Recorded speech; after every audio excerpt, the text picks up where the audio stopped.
Welcome to The Explainer.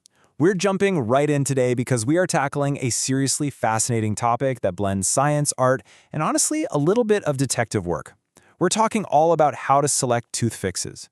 Specifically, we're going to look really closely at diagnosing and cosmetically closing a diastema, what most of us just call a tooth gap. We're going to explore exactly how to successfully navigate the options out there without falling into those common and sometimes incredibly expensive traps that so many people end up in. I think we can all relate to this fear, right? You want to close a gap in your smile, but you are absolutely terrified of buying the wrong fix and ending up with these unnaturally wide front teeth that just don't look like they belong to you. I mean, nobody wants to walk out of a clinic looking like a cartoon character with giant piano keys for teeth. It's a completely valid concern, because choosing the wrong method isn't just a waste of money. It can literally alter the natural proportions of your entire face. Now, what's really interesting about this quote is just the sheer scale of the mismatch between a problem and the proposed solution. Just imagine being told you need a full set of 8 porcelain veneers, literally shaving down healthy enamel, when a simple 45-minute bonding session could have beautifully closed that specific space. It's wild, but it happens all the time, and today we're going to make absolutely sure it doesn't happen to you. Okay, so here's the diagnostic journey we'll take today. We'll mind the gap, find the root cause, look at 4 different fixes, weigh the cost versus true value, examine a real patient test, and finally, go over keeping your gap closed.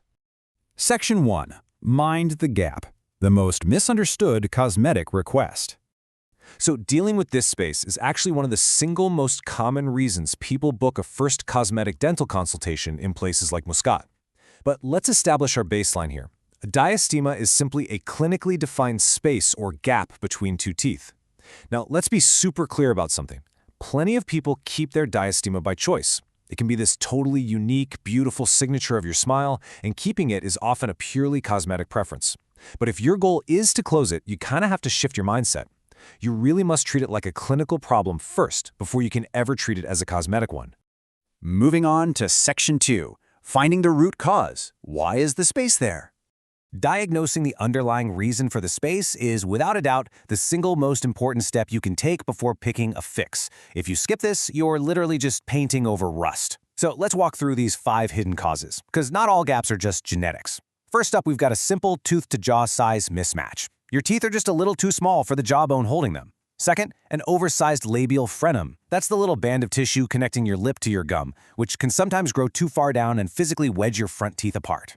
Third, missing or undersized neighboring teeth that just let your front teeth drift. Fourth is a tongue thrust habit, where you're repeatedly pushing your tongue against your teeth over many years. And fifth, gum disease or bone loss. Now, it's absolutely crucial to note here that if gum disease is the culprit, it has to be treated medically before any cosmetic work can even begin. All right, Section 3. 4 ways to fix it. The cosmetic toolkit. Now that we know the cause, let's open up that toolkit. We're going to review how these build from the absolute fastest option all the way up to the most foundational. At level 1, we have composite bonding. Done in a single visit, it's the most affordable and requires little to no enamel removal. Step 2 is porcelain veneers. These are fantastic if you've got a gap combined with shape or color concerns, and they can last a good 10 to 15 years. Step 3 is a frenectomy. This is a minor procedure to actually remove that physical tissue wedge we just talked about. And finally, Step 4, clear aligners like Invisalign. This one takes several months because it physically moves the teeth to close the space permanently at the root. To really grasp this, you have to understand the difference between the Band-Aid and the cure. On the left, bonding and veneers are brilliant cosmetic covers. They work perfectly for small gaps by just widening the teeth so they meet in the middle, but they just mask the space. On the right, aligners and frenectomies act as true cures. They physically move the teeth or remove the biological blockages that are actually causing the gap. Basically, if you have a wide gap or a bite issue, you need a cure, not a cover. Section 4. Cost versus true value. The price of rushing. Picking the absolute cheapest option without getting a proper diagnosis is incredibly risky. Honestly, it usually leads to paying twice. So, let's look at the actual numbers. Here's a breakdown of typical costs in Muscat, priced in Omani Reals, or OMR. Bonding runs between 40 and 120, making it highly accessible for a small, single gap. Veneers are a step up. They're running 150 to 350 per tooth. Clear aligners jump up significantly to between $800 and $1,600, and a frenectomy is about $80 to $200. The big takeaway here is super simple. A small single gap should never be quoted at aligner level prices. But conversely, a wide gap with bite issues genuinely requires that aligner budget. 12 to 18. I really want that number to just sink in for a second. 12 to 18 is the number of months it takes for quick and cheap gap closure to quietly reopen if the root cause, like a heavy frenum or a tongue thrust issue, is ignored. If you just slap bonding on a gap that's actively being pushed apart, yeah, you'll be right back in the dentist chair within a year and a half, asking them to fix the whole shebang all over again. And rushing into a cheap bonding quote without proper planning, that leads to an aesthetic disaster. We call it chiclet teeth. If a gap is too wide, trying to close it with bonding alone literally forces the dentist to make the teeth wider to meet in the middle. Even half a millimeter of overcorrection entirely changes the proportional width of your front teeth, making them look totally unnatural. This is exactly why techniques like digital smile design are such a game changer. They let you accurately preview the proportions before a single drop of material is glued to your teeth. Which brings us to Section 5, the real patient test, choosing right over fast. Okay, to see how this actually plays out in practice, let's look at an anonymized patient case study. Consider this patient in his late 20s. He had a 3mm gap. On the left is what he wanted, a quick, same-week fix using composite bonding. But a good dentist looked closer. They correctly flagged a protruding labial frenum and realized a 3mm space is just way too wide for standard bonding without creating those unnatural chiclet teeth we just talked about. On the right is what he actually needed, a short frenectomy procedure followed by 4 months of clear aligners. Let's trace his outcome timeline. He lived with this gap from his teens into his late 20s. In week 1 of treatment, he had the minor frenectomy. By month 4, he had finished his clear aligners, successfully closing the gap at the root by actually moving the teeth together. And the best part?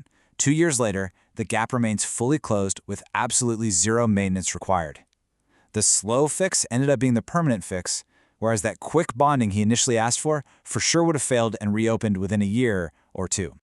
Final section, Section 6, keeping your gap closed for long-term success. So, once you make the investment to close your gap properly, how do you protect it and make sure that space never comes back?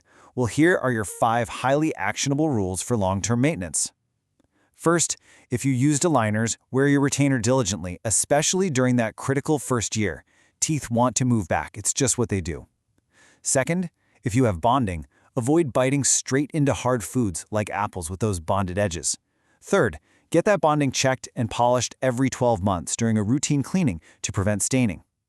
Fourth, if you have a tongue thrust habit, address it with myofunctional therapy. Actually, think of it more like physical therapy to retrain your mouth and tongue muscles. And finally, never, ever skip your 6-month dental checkup.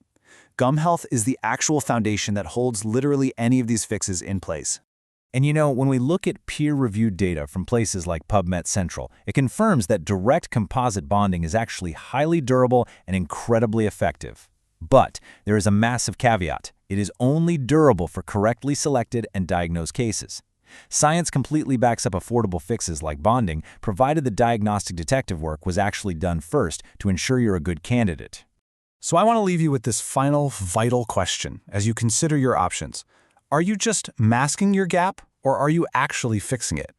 I strongly encourage you to seek out a consultation that prioritizes finding the root cause of your diastema over just pushing the fastest sale. Ask questions, understand your own anatomy, and make absolutely sure the solution fits the problem. Thanks for joining me on this explainer, and here's to feeling totally confident and informed about your smile.